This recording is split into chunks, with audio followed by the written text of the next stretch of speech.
जय माता दी दोस्तों, स्टॉक मार्केट ट्रेडिंग में हम आपका दिल से स्वागत करते हैं।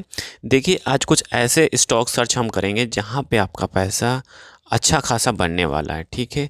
और ये जो शेयर्स हैं, आप कह सकते हो आने वाले बजट का पार्ट हो सकता है। क्यों हो सकता है? क्योंकि इंडियन गवर्नमेंट अपने बजट में इस सेक्टर को ज़रूर इन्वॉल्वमेंट करती है। और इस सेक्टर में अभी तेज़ी स्टार्ट हुई है। अभी तेज़ी द सेंस अभी स्टार्टिंग है। 2 से 4% कह सकते हो, 5% तक अभी स्टार्टिंग है। और इस सेक्टर को आपको अभी से लेके चलोगे तो नो डाउट बजट आते आते आपको 30 से 60% का ग्रोथ ईजिली मिल सकता है। चलिए उस शेयर्स के बारे में डिस्कस करेंगे। यहाँ पे हम टाइम बर्बाद नहीं करेंगे क्योंकि बकवास करने का कोई मतलब नहीं है। पॉइंट टू पॉइंट बात करना है आपको, आपसे। ठीक है। और आपको अच्छे स्टॉक्स के बारे में हमें यहाँ पे डिस्कस करना है। चलिए बात कर लेते हैं शेयर्स के बारे में। पहला शेयर आपके स्क्रीन पे दिखाई दे रहा होगा। पहला शेयर है हल। हल में देखेंगे अभी आज की जो तेज़ी हुई थी 1 से 2% की तेज़ी हुई थी। ठीक है। तो अभी हल में इतना खासा स्पेस है। ठीक है। कहने का मतलब यहाँ पे 4800 तक का स्पेस ऊपर जाने तक। बट हम मुझे वहाँ तक नहीं चाहिए, मुझे यहाँ पर रिटर्न चाहिए 30 से 40% का ही रिटर्न चाहिए, जो बजट आते आते दे सकता है। ठीक है। फिर से मैं बोलता हूँ, यहाँ पे कोई बाई सेल का रिकमेंडेशंस नहीं है। ये जस्ट एजुकेशन पर्पज़ के लिए वीडियो बनाया जा रहा है। ठीक है। तो अभी आप इसमें देखेंगे फंडामेंटली बहुत स्ट्रॉन्ग है। अब इसका बुक ऑर्डर देखेंगे, बुक ऑर्डर भी बहुत ज़बरदस्त है। मतलब एक पीएसयू स्टॉक है तो आपको डरने की ज़रूरत है ही नहीं, क्योंकि रिटर्न तो देना ही देना है। क्योंकि गवर्नमेंट डिफेंस सेक्टर पे तो फोकस कर ही रही है। ठीक है। और अनाउंसमेंट भी होता है, एलोकेशंस भी होता है बजट में। ठीक है। तो मोमेंटम देखने को ज़रूर मिलेगा।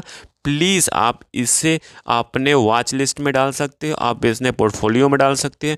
जो करना आप वो कर सकते हो। चलिए नेक्स्ट स्टॉक्स के बारे में डिस्कस कर लेते हैं। नेक्स्ट स्टॉक है बीएल। अगेन एक डिफेंस सेक्टर का शेयर है। इसमें आज की जो तेज़ी देखेंगे तो इसमें जो तेज़ी हमें देखने को मिला था वो मिला था 3 से 4% की तेज़ी देखने को मिला था। ठीक है। अभी भी इसमें बहुत अच्छा खासा स्पेस है। 300 रुपये तक का हमें टारगेट बनाएंगे यहाँ पे। फिर वही बात होती है 30 से 40% का। ठीक है। एक ये भी, इसका भी बुक ऑर्डर देखेंगे, बहुत ज़बरदस्त है। ठीक है। ये भी पीएसयू स्टॉक है, ये भी डिफेंस सेक्टर से रिलेटेड है। तो यहाँ पे हमें बाई करके चलना चाहिए। और कहाँ तक चलना चाहिए, कब तक हमें होल्ड करना चाहिए? बजट तक। बजट के 2-3 दिन तक हमें होल्ड करना चाहिए, हमें रिटर्न मिल सकता है उसका। हम एक अब आपको एक वो बताता हूँ, ट्रिक बताता हूँ।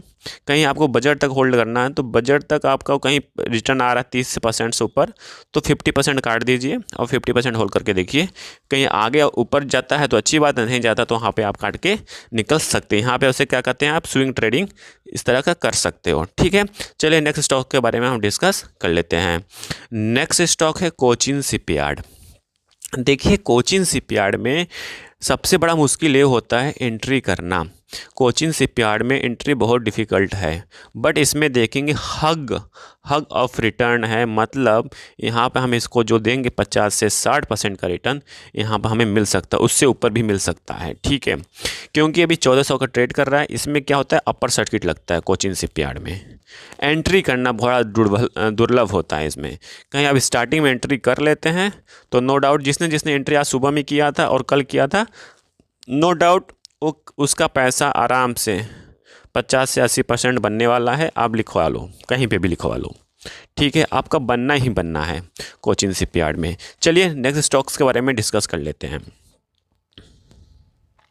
नेक्स्ट स्टॉक है आईएफसीआई। ये भी अब एक फर्टिलाइज़र की कंपनी है। ठीक है। फर्टिलाइज़र द सेंस, सॉरी यहाँ पे मेरे से गलती हुई। ठीक है। ये पीएसयू स्टॉक है। ठीक है। पीएसयू स्टॉक्स में आप देखेंगे तो आईएफसीआई, तो इसमें भी आप एक्यूमुलेट कर सकते हो। क्योंकि यहाँ पे भी आप देखेंगे ये छोटा शेयर है। ठीक है। 54.79% के आसपास ट्रेड कर रहा है। बट आप इसमें देखोगे तो इसमें भी हग ऑफ रिटर्न है। मतलब कहने द सेंस इसमें भी अच्छा खासा अब ट्रेंडिंग बन सकता है। इसमें हमें जो चाहिए 70 रुपये के आसपास चाहिए। हमें 70 रुपये के आसपास हमें इस कंपनी में चाहिए 70 रुपये द सेंस इसमें भी 30 से 40% का आपका रिटर्न मिल सकता है विद इन। कब तक मिल सकता है? विद इन बजट तक। बजट आने से पहले मिल सकता है हमें आईएफसीआई में रिटर्न। ठीक है। चलिए नेक्स्ट शेयर के बारे में डिस्कस कर लेते हैं। नेक्स्ट शेयर है एनबीसीसी। एनबीसीसी अब देख रहे हैं एक हाउसिंग से रिलेटेड कंपनी है। ये सारे जितने शेयर मैं डिस्कस कर रहा हूँ आपको सब बजट से रिलेटेड शेयर हैं, जहाँ पे हमें अभी से एक्यूमुलेट, अभी से अपने पोर्टफोलियो में ऐड करना चाहिए।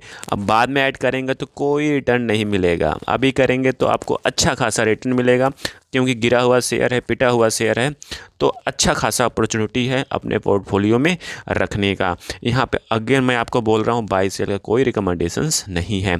अब देखेंगे एनबीसीसी में हमें आराम से 100 के आसपास का चाहिए रिटर्न। 100 के आसपास का रिटर्न द सेंस 8 दूना 16, मतलब वही 30 से 40% का रिटर्न हमें चाहिए और आराम से एनबीसीसी में मिल जाएगा। आई थिंक जितने भी हम शेयर यहाँ पे डिस्कस किए हैं आपको सारे शेयर अच्छे लगे होंगे, क्योंकि सारा शेयर जो है आपका बजट से रिलेटेड शेयर है। बजट में जो अनाउंसमेंट होता है उससे रिलेटेड सारे शेयर हैं, हमें इस पे ध्यान देना चाहिए। अभी से आप करके रखेंगे तो नो डाउट आपका पैसा अच्छा खासा बनेगा और आप अच्छा खासा पैसा गेन कर सकते हैं। आई थिंक सारी इन्फॉर्मेशन आपको समझ में आ गई होगी। समझ में आ गई हो तो ज़रूर लाइक सब्सक्राइब करिए, दोस्तों के साथ ज़रूर शेयर करिए। Thank you for watching this video.